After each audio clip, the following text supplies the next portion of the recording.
подкастымыздың қонағы ана тілі аруы жігіт сұлтаны 2022 Алматы қалалық байқауының жеңімпазы, екінші орын иегері, көрермен көзайымы номинациясының иегері, блогер Айберген Бади.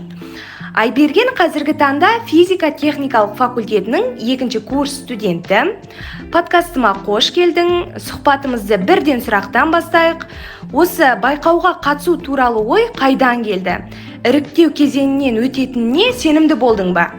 Сәлем Айнұр, шақырғаныңызға үлкен рахметімді айтамын. Шыны керек, ана тілі аруы жігіт сұлтаны байқауы туралы мен негізі 2020 жылдан бастап білген болатынмын. 2021 жылы Әл-Фараби атындағы Қазақ ұлттық университетінің студенті атандым, яғни универге түспестен бұрын мен осы байқау туралы негізінде хабардар болдым. 2021 жылы студент атанған кезде осы байқауға қатысқан болатынмын, бірақ полуфинал кезінен шықтым. 2022 жылы осы байқауға мен қайтып келдім. Келген кезде бір қорқыныш сезімі болды, шыны керек, өйткені екінші жыл қатарынан ұтылып қалсам не істеймін деген сияқты, жеңіліп қалсам не істеймін деген секілді ойлар болды. Бірақ ертең белгілі бір уақыттардан кейін қатыспағаным үшін өкініп қалмаймын ба, неге сол кезде жеңіліп қалсам да бір қатыса салмадым деген ой болмайсың деп 2022 жылда өзімнің осындай бір везениемді дейді ғой, сәттілігімді көрейін деп, қаншалықты сәтті болады екем деген секілді қалып өзіме негізінде мақсат қойып келген болатынмын. Бір қызық айтып өткен, 2020 жылы мен армандар картасына былай жазып қойыппын, жігіт сұлтаны болдым деп. Және де мені марапаттаған кезде 2022 жылы жігіт сұлтаны деп марапаттады да, армандар картасына мен жігіт сұлтанының бас жүлдесін алдым деп жазбағанмын. Просто жігіт сұлтаны мен болдым деп жазғанмын. Ең қызығы, мені құттықтайтын кезде жігіт сұлтаны 2022 Айберген Бади деп шақырған болатын.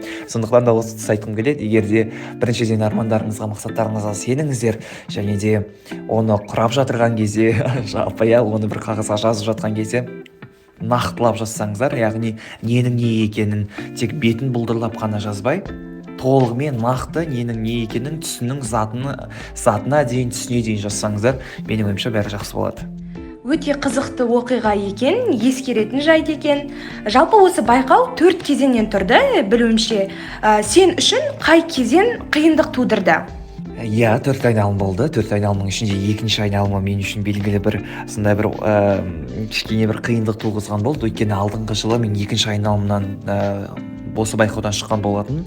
Сондықтан да осы жолы да сол қайталанбасыншы деп екінші айналымға бар күшімді салып бұл жақта дайындалдым. Не только бұл жақта психологиялық тұрғыдан да кішкене қиындау болды. Бір жағынан қаржылай түрде де қиындау болды, өйткені мен аз ақша емес, жалпы студент үшін нормально, белгілі бір жақсы суммадағы ақшаны салдым. Ол жаққа оның барлығын қанша ақша екенін білгілеріңіз келсе, TikTokқа өтсеңіздер болады. Өйткені мен TikTokымда мен ол туралы айтқан болатын.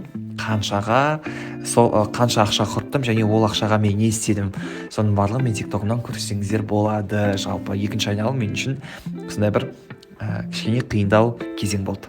Осының алдында мен ана тілі аруы атанған Құралбек арнамен сұхбаттасқан болатынмын, және ол сұхбатта осы қатысушы аруларға көбіне сахнаға лайық, осы байқауға лайық көйлек табу қиындық тудырыпты.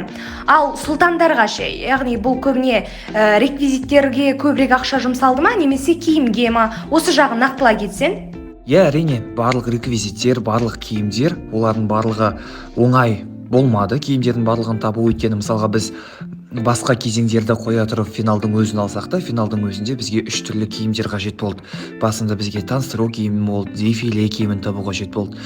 Ең әрине қиыны бұл менің ойымша өз өнері кезеңі, өйткені өз өнері кезінде тек қана мен емес, менің артымда үлкен команда болғандықтан, команданың барлығына бізге киім қажет болды. Бұл қаржылай тұрғыда да әрине жақсы біздің қаражатымызды қажет етті десек болады.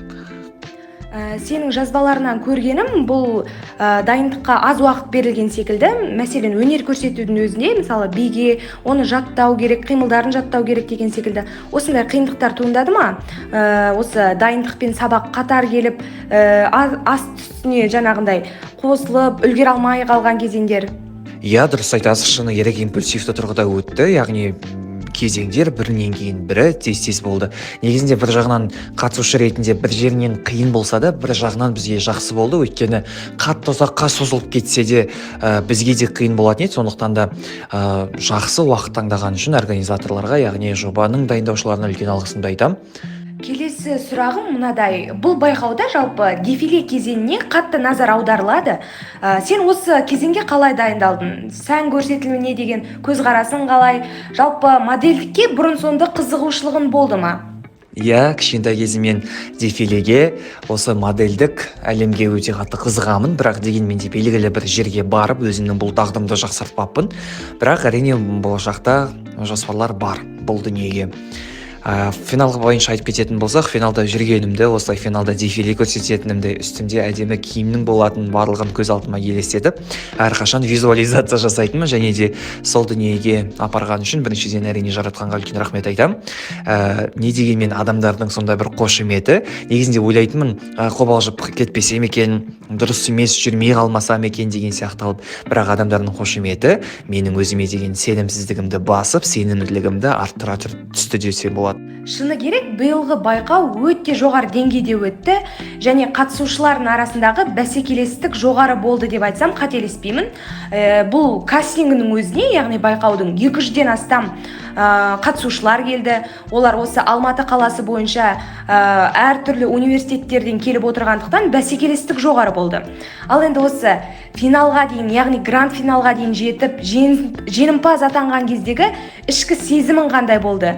Қаншама дайындық, қаншама тер, еңбек бар? Сол кездегі ішкі күйіңмен бөлісе кетсең? Иә, әрине, аталған байқауға менің білуімше 2021 жылдан бастап бұл байқау бізде қалалық деңгейге өтті. Оған дейін біздің қазу студенттерінің арасында болған тұғын 2021-2022 жылы біздің қалалық деңгейге өтіп, барлық студенттер қаланың қатысып жатыр. Шыны керек, фаворит деп айтатын тұлғалар өте көп. Ол жақта соның ішінен сарапталып, ішінде маған жеңіс бұйырғанына үлкен алғысымды айтамын. Негізі жаратқанға жаңа жылға бір жақсы сыйлық болды десем болады. Үлкен қуаныш сезімі болды. Шыны керек, сенімнің ақталғаны, сондай бір жеңістің дәмі сезілді десем болады. Өйткені ол жақтағы көрерменнің қол шапалағы, оның үлкен барлығы саған әсер етеді. Айберген бізге блогерлігімен жақсы таныс, және сахнадағы өнеріне де куә болдық. Байқағаным, актерлық шеберлікке де қызығушылығың бар. Ал басқа қандай хоббиларың бар? Қандай спорт түрлерімен айналысасың? Дәл қазіргі таңда спорт түрімен айналыспаймын, бірақ әрине жоспарлау үстіндемін. Ән, би, кішкентай кезімнен модельдік өнерге қызығамын, айналыспаймын, бірақ одан кейін актерлық шеберлік, әрине жүргізушілік қасиеттерім де бойымда бар. Жалпы жігітке жеті өнер де аз дейді, сол жеті өнер менің бойымда бар шығар деп ойлаймын. Сұхбат үшін алғысым шексіз.